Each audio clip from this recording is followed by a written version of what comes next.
Hi, this is the lecture for Unit 5, 5.2, Forestry and Clearcutting. So you should be taking notes in your packet, and I can show you that just a minute. Okay, so in your packet, this is on page 6, Forestry and Clearcutting, and it's module 30 in your textbook that you should read along with. And so let's get started.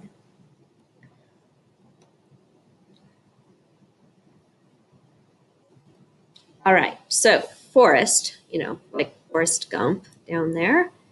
I think you can see him down there. So forest is the land dominated by trees and other woody vegetation, and it's sometimes used for commercial logging. So commercial timber operations, so 73% are privately owned, and people are allowed to harvest in exchange for a royalty that is a percent of the revenues. The government spends more on managing, money on management than it does on royalties, so logging is effectively subsidized. That's not what I meant to do. Okay. So these are things that you should have written down on your notes. So logging is effectively subsidized, and you can pause this if you need to. Okay, so timber harvest practices. So number 1 is clear cutting. This is when you remove almost all the trees in the area, and this can be really damaging for forests.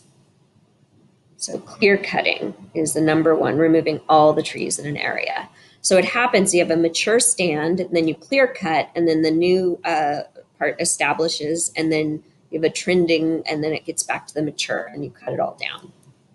So the benefits, it's easy, it's the most economical, and often the stands are replanted, so things grow back.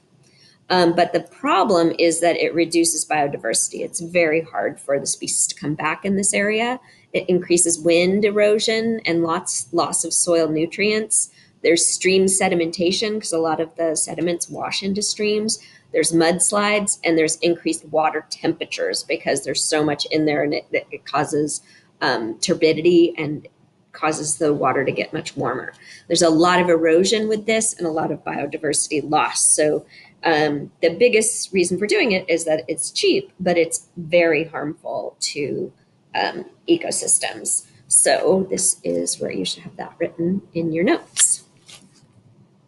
Okay, so here's some pictures of clear cutting areas, and you can see in the picture here with the stream how much dirt is in the stream. Instead of this nice pristine clear stream, it is muddied up with a lot of sediment. So tree plantations is a place where clear cut and quickly replanted for single growth, fast growing species. They'll never mature into a diverse new ecosystem, so they deplete the soil. So you don't have constant regeneration of the soil. So oftentimes you end up having to use fertilizer in these cases. So a tree plantation is one way to harvest timber. Another one is selective cutting. So this is better for the environment. So they remove single trees or small amounts of trees. The young seedlings grow next to established trees. It's optimum growth amount. So shade tolerant species can make it, which is a big problem with clear cutting. If you have a tree that needs shade, there's no shade at all after a clear cut because there's nothing there. There's a lot less erosion. There's less loss of biodiversity. But there's drawbacks such as having to have logging roads going in and out. So there's a lot of more coming into an area and taking things down and logging them out. So that is one of the big problems with that. So notes to take on page 7. All right, so now the best one is an ecologically sustainable forestry. So you remain conscious of maintaining the biodiversity. Example is to use horses to pull out logs, reduce soil compaction instead of having these really impactful logging roads. It's difficult to compete with mechanized practices, though. So the good thing is that it's much better for the environment, but it's more expensive. In the long run, it'll be less expensive, but you have to put that upfront cost. Okay, so there is a link to an interactive you can do with some real data. If you're interested, you could do this, but it's not required.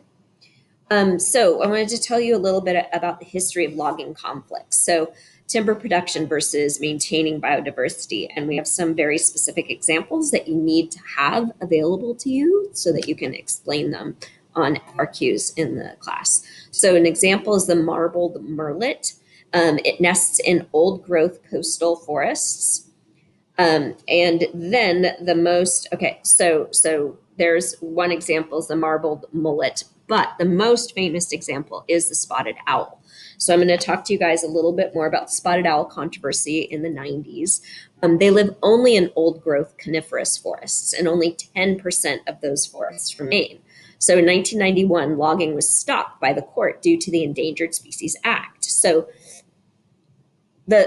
you can't just cut down trees and grow new trees and have a new growth forest. The owls only live in the older growth forests because the older forests are much different, and the way the trees are, that's the only habitat that the owls have.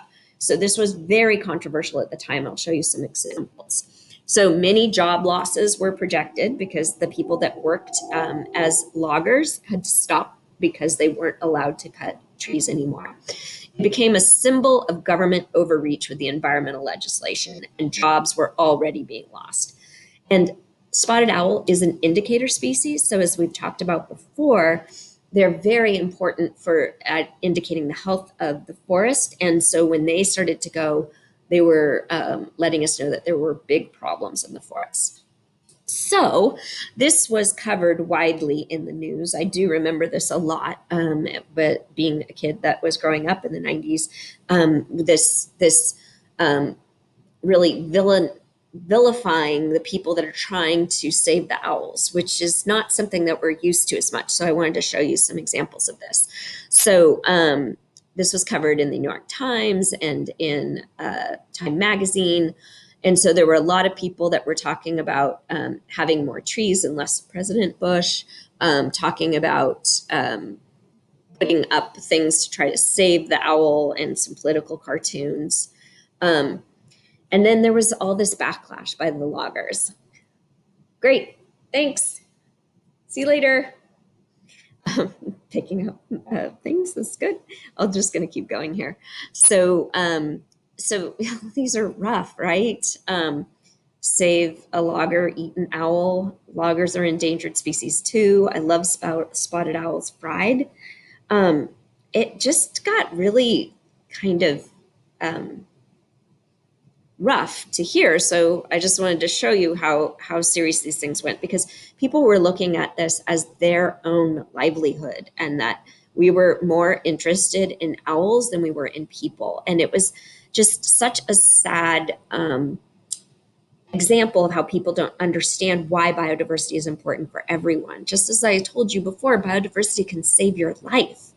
But when you look at the immediate impact of people losing their jobs, that was a really rough balance. And environmentalists need to do a better job of explaining why things like old growth forests and indicator species like spotted owls are important to the world as a whole, in a whole balance of the entire world, so that people understand. Because a lot of these bumper stickers were really hard to take and quite impactful for the whole community. So yeah, what's more important, an owl or a person? How do you have that hard conversation? And that's something that I want us to keep talking about. So